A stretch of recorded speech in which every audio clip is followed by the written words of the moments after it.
हरे कृष्णा। हमारे सठ गोस्वामियों में से एक है शिला सनातन गोस्वामी। तो आज हम शिला सनातन गोस्वामी के बारे में कुछ जानने का प्रयास करते हैं। चैतन्य महाप्रभु ने जब संन्यास लिया तो दक्षिण भारत की यात्रा में गए। तो दक्षिण भारत की यात्रा करते करते वो पहुँचे श्रीरंगम क्षेत्र में, श्रीरंगम मंदिर में। तो वहाँ उस मंदिर में उस समय सेवा कर रहे थे श्री गोपाल भट्ट गोस्वामी के पिताजी वेंकटेश्वर भट्ट। तो मंदिर की आरती कर रहे थे, मंदिर में विग्रह की सेवा कर रहे थे। और चैतन्य महाप्रभु जब वहाँ पहुँचे मंदिर में, तो वहाँ उन्होंने मंदिर के आंगन में हरिनाम संकीर्तन किया। तो बहुत भव्य संकीर्तन था। तो संकीर्तन में बाकी लोग भी शामिल हुए और उन्होंने नृत्य किया, कीर्तन किया। तो वेंकटेश्वर भट्ट ने सोचा कि आज मंदिर में पूजा के समय कोई है नहीं, है ना, कम लोग हैं, सब लोग कीर्तन कौन कर रहा है बाहर, इतना शुद्ध उच्चारण और इतने प्रेम से कौन कीर्तन कर रहा है। तो उन्होंने आरती के बाद समाप्त करके अपनी सेवा जब वो बाहर आते हैं तो देखा कि चैतन्य महाप्रभु बहुत सुंदर कीर्तन कर रहे हैं। सारे भक्त जो है उस कीर्तन में नृत्य कर रहे हैं, उसका आनंद ले रहे हैं। तो उस समय चतुर्मास शुरू हो चुका था। तो वेंकटेश्वर भट्ट जो थे उन्होंने चैतन्य महाप्रभु से वहाँ रुकने के लिए अनुरोध किया। तो चैतन्य महाप्रभु 4 महीने चतुर्मास के वहीं रुके। तो चतुर्मास में ज़्यादा बारिश होने के कारण वहाँ ज़्यादा इधर आवाजाही का जो होता है कार्य का बंद कर दिया जाता है, क्योंकि उस समय क्या होता था, इतने साधन नहीं थे यात्रा करने के। तो चतुर्मास में साधु संत एक जगह पे अपनी साधना करते थे। ऐसे सन्यासियों को ज़्यादा समय एक स्थान पर रहना अलाउ नहीं है शास्त्र के अनुसार। तो वो लोग 3 दिन से ज़्यादा एक स्थान पर नहीं रह सकते। लेकिन यहाँ पे चैतन्य महाप्रभु 4 महीने तक रहे हैं। और वेंकटेश्वर भट्ट के घर भी हो गए, वहाँ उन्होंने उनकी खूब सेवा करी और उनकी पत्नी ने उनकी सेवा करी।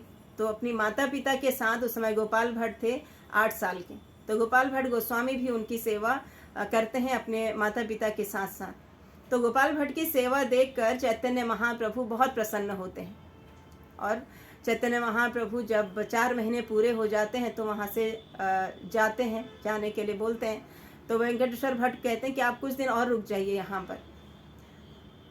तो उनको वहाँ कुछ समय वो और रुकते हैं चैतन्य महाप्रभु। उसके बाद जब वो जाते हैं तो जैसे उन्होंने बताया कि मैं यहाँ से जाऊँगा, तो गोपाल भट्ट गोस्वामी जो हैं, गोपाल भट्ट थे उस समय, तो वहाँ जाते हैं चैतन्य महाप्रभु से मिलने के लिए। तो चैतन्य महाप्रभु उनसे कहते हैं कि तुम जब तक माता पिता हैं तब तक उनकी सेवा करो और यहीं रहकर भक्ति करो, और लेकिन जब माता पिता इस संसार से चले जाएंगे भगवत धाम, तो आप सीधा वृंदावन आना। कि जो गोपाल भट्ट गोस्वामी के माता पिता थे वो एक वैष्णव थे, शुद्ध वैष्णव थे, है ना। तो ये जो श्रीनाथ जी का श्रीरंगम क्षेत्र जो आता है, जो मंदिर है श्रीरंगम का, ये श्री संप्रदाय के अंदर आता है। तो चैतन्य गोपाल भट्ट गोस्वामी के जो 2 चाचा थे, उनमें से एक चाचा श्री संप्रदाय से हैं, उन्होंने श्री संप्रदाय से दीक्षा ली। उनका नाम है प्रबोधानंद सरस्वती महाराज, तो ये उनका नाम था। तो फिर चैतन्य महाप्रभु वहाँ से निकल आए और गोपाल भट्ट गोस्वामी चैतन्य महाप्रभु की वाणी के अनुसार वेट करने लगे। अपने घर में माता पिता की सेवा करते हुए, भक्ति करते हुए, उनको ये याद था कि मुझे उसके बाद वहाँ जाना है वृंदावन। तो गोपाल भट्ट गोस्वामी के जो पिताजी थे उन्होंने भी यही कहा था। जब उनका शरीर पूरा हो गया, जब उनका देह त्याग का समय आ गया था, उन्होंने कहा गोपाल भट्ट गोस्वामी से कि हम अब जा रहे हैं इस भौतिक संसार से और तुम सीधा वृंदावन चले जाना। तो इस प्रकार से गोपाल भट्ट गोस्वामी जब माता पिता चले जाते हैं तो वो वृंदावन आते हैं। तो जब गोपाल भट्ट गोस्वामी वृंदावन पहुंचते हैं तो वहाँ उनको रूप गोस्वामी और सनातन गोस्वामी मिलते हैं। चैतन्य महाप्रभु ने रूप गोस्वामी और सनातन गोस्वामी को एक पत्र में बताया था कि गोपाल भट्ट यहाँ आएगा और उसकी तुम्हें देखभाल करनी है, उसको शिक्षा देनी है। तो इस प्रकार से उनको बताया। जब गोपाल भट्ट गोस्वामी वृंदावन पहुँच चुके, रूप गोस्वामी सनातन गोस्वामी से मिले, तो उन्होंने महाप्रभु को एक पत्र लिखा कि गोपाल भट्ट गोस्वामी यहाँ पहुँच चुके हैं, तो इस प्रकार से अब आगे इनके लिए क्या सेवा है। तो चैतन्य महाप्रभु उस समय थे जगन्नाथपुरी में। गोपाल भट्ट गोस्वामी ने पूछा रूप गोस्वामी से कि महाप्रभु कहाँ हैं, मुझे उनके दर्शन करने हैं, क्योंकि वो बहुत लालायित थे। इतना समय उन्होंने अपने घर में बिताया था महाप्रभु के दर्शन के बिना कि वृंदावन जाके महाप्रभु के दर्शन होंगे। लेकिन रूप गोस्वामी ने कहा कि महाप्रभु तो जगन्नाथपुरी में है। तो रूप गोस्वामी ने पत्र जो लिखा था, उस पत्र को चैतन्य महाप्रभु को जब पत्र मिला तो पढ़ के बहुत खुश हुए और नृत्य करने लगे। खुश हुए और फिर उन्होंने वहाँ से एक पार्सल भेजा वृंदावन में गोपाल भट्ट गोस्वामी के लिए। उस पैकेट के अंदर, उस पार्सल के अंदर एक चैतन्य महाप्रभु की जो चौकी थी जिसमें महाप्रभु बैठते थे, एक वो चौकी थी, एक महाप्रभु का कौपीन था और वो भेज दिया वृंदावन। तो रूप गोस्वामी, सनातन गोस्वामी, सबको जब वो मिला तो खोला गया और उसके अंदर एक चौकी मिली और एक कौपीन मिला। तो बताया जाता है कि वो जो चौकी है वो आज भी राधा रमण मंदिर में उसकी पूजा होती है, वो आज भी वहाँ रखा गया है।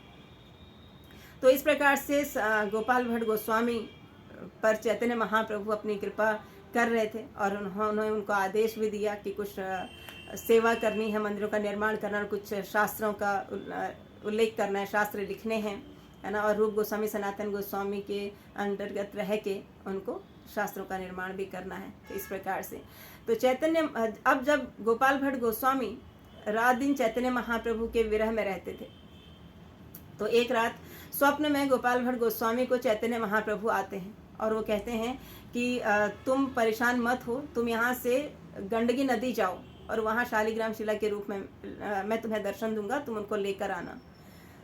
तो गोपाल भट्ट गोस्वामी थे, वो जाते हैं गंडकी नदी नेपाल में। तो वहाँ से उनके पास एक कमंडलू होता है, तो वहाँ जाते हैं, जैसे डुबकी लगाते हैं गंडकी नदी में तो उनके कमंडलों में शालिग्राम शिला आ जाती हैं।